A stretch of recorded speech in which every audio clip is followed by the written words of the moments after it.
tudo bem? Eu me chamo Ana Zoner e estou mais uma vez com meu coração inspirado em falar acerca da palavra do Senhor. E dessa vez o livro assim que me chamou a atenção foi o livro de Jonas, onde ele é um livro pequeno, mas onde Jonas declara palavras profundas acerca de Deus. E é muito importante nós ficarmos atentos para desenvolvermos nós mesmos um relacionamento íntimo e profundo com Deus.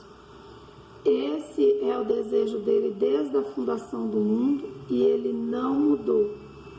Ele não mudou. Os homens que diante do pecado ficam envergonhados e pedem para se afastar de Deus. Alguns vão se afastando, se esfriando, outros chegam a pedir para se afastar de Deus, como aconteceu com Caim. Então esse negócio de querer correr da presença de Deus não é algo que a gente percebe só nos dias de hoje. Quando nós pecamos, nós devemos correr para junto de Deus, para mais perto dele. É a mesma coisa de eu me sujar e não querer tomar um banho de banheira ou não querer me aproximar do chuveiro. Então eu vou continuar suja. A mesma coisa eu falo que é acerca do se afastar de Deus devido ao pecado. Porque, na verdade, não existe pecado que Deus não perdoe, né? Nós sabemos que, com exceção ao pecado contra o Espírito Santo, os demais pecados, todos eles são perdoados e você não precisa viver com o peso do pecado.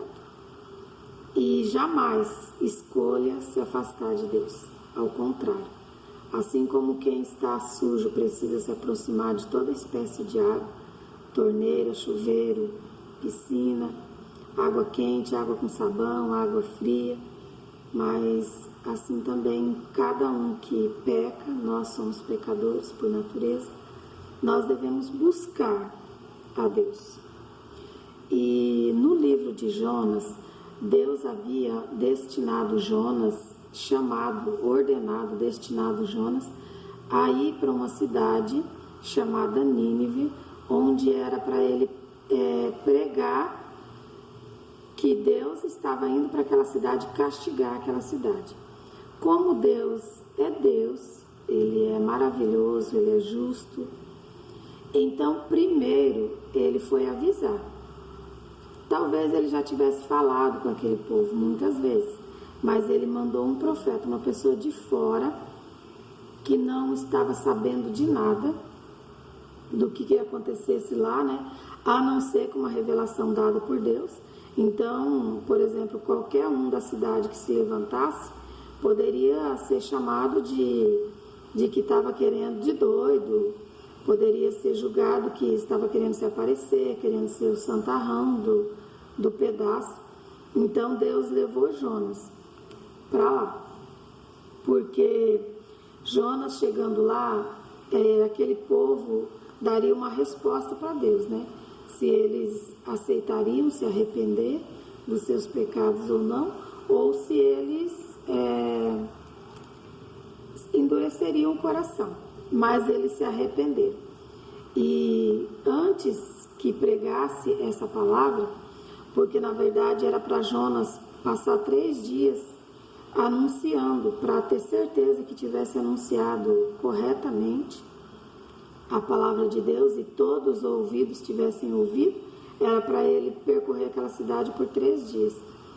E conta-se que, segundo estudos, que aquele povo era o povo que haviam assassinado os pais de Jonas.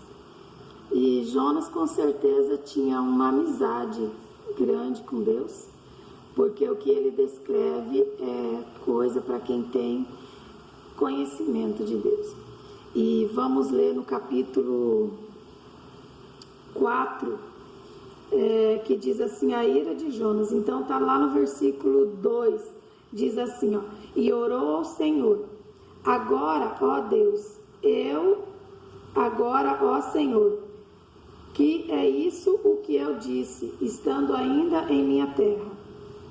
Por isso apressei-me para fugir para Tarsis, porque eu sabia que tu és um Deus clemente e compassivo, tardio em se irar e de grande misericórdia, e que se arrependes do mal. Jonas falou para Deus, ele pensou em si, né? Então ele pensou em se apressar e fugir para outro lugar, porque Jonas tinha sido destinado para ir para Nínive. Então ele foi para o porto, até ali tudo bonitinho, tudo direitinho, parecia que ele ia obedecer a Deus. Mas chegando no porto, ele pegou um navio com destino contrário do que era para ele ir. E lá aconteceu a tempestade, aquela coisa toda, né? Então nós vemos o que ele declara. Ele não queria revelar verdadeiramente Deus para aquele povo, porque Jonas tinha o conhecimento de que aquele povo havia assassinado o pai dele, e ele não queria de forma alguma levar para aquele povo a verdade. A verdade é que Deus é isso aqui tudo que ele falou, clemente, compassivo, tardio em irar-se e misericordioso. Então, olha as qualidades que Deus tem.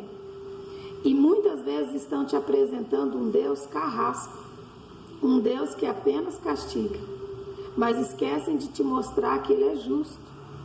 Se Ele for para te castigar, Ele vai te avisar antes. E mesmo Ele já tendo falado ao seu coração milhares de vezes, Ele ainda assim usará um profeta, usará alguém, usará algo novo. Ele vai trazer na última vez, Ele vai trazer algo novo mesmo, uma direção nova, algo inusitado, algo do qual você não está acostumado, você não viu ainda, para te convencer. E assim aconteceu, porque lá naquela cidade, todos eles apregoaram jejum, eles mandaram até os animais fazerem jejum, determinaram, né, quer dizer, eles não trataram os animais. Todo quanto era espécie de vida naquele lugar, apregou-se o jejum, viveu o jejum, se humilhou e alcançou de Deus misericórdia. Então, muitas vezes existem pessoas que elas não estão te pregando Deus verdadeiro. Por isso que eu quero te convidar, não você vir e querer conhecer o meu Deus, mas você desenvolver um relacionamento íntimo com Deus e conhecer o seu Deus, que é o meu Deus, mas Ele é o Deus que como Ele vai se revelar para você. Desde criança eu fui ensinada que Deus castiga, e foi esse o ensinamento que passaram para mim. E então, como o inimigo, sabendo que eu tinha esse ensinamento, ele passou anos e anos me oprimindo, e o meu entendimento era distorcido, sendo que o que eu quero te falar, qualquer que seja o seu pecado, qual é o caminho? Em primeiro lugar, a confissão. Não adianta você falar assim, eu sei que Deus é clemente, é não sei o que, é isso, aquilo, outro, e você não tomar a atitude que tomou aquele povo, porque eles se humilharam, reconheceram o seu pecado e jejuaram. Então, a primeira coisa é, você está sabendo que você pecou? Confesse. Se quem falou para você do teu pecado, você gostar ou não gostar da pessoa, gostar ou não gostar do jeito que a pessoa fala, não importa. Confesse. A confissão de pecado é uma condição primeira para você receber esse Deus misericordioso, piedoso, porque em primeiro lugar você precisa reconhecer que pecou para você alcançar a misericórdia dele. Então, não é assim, as misericórdias se renovam toda manhã e estão lá, elas estão lá, mas você não pega, elas estão lá e você não toma posse. E o código, o caminho para alcançar Essa misericórdia que se renova a cada manhã é saber que ela se renova, mas tomar posse dela, confessando seus pecados. Não tenha medo dos seus pecados, não tenha medo de Deus e jamais escolha se afastar dele. Jamais escolha se afastar do Deus misericordioso, porque Deus faz justiça sim, Deus castiga sim, mas até ele chegar a fazer isso, ele já avisou muitas vezes ele já avisou. Então todos que foram castigados, não foram castigados em vão, eles foram castigados porque muitas vezes Deus falou insistentemente e eles não deram ouvido. A grande maioria, quando Deus manda um profeta, é porque Deus já falou. Tanto que quando Deus chama Ezequiel, também Deus fala para Ezequiel, você vai lá, porque eu já estou indo executar juízo, ou seja, você é a última vez que eu vou falar com eles.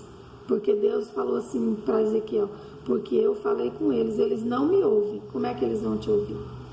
Mas eu quero também que você saiba o que declara em Isaías capítulo 1, eu amo a palavra de Deus, toda ela, mas Isaías capítulo 1 diz assim, ó, se quiserdes e obedecerdes, comereis do bem da terra.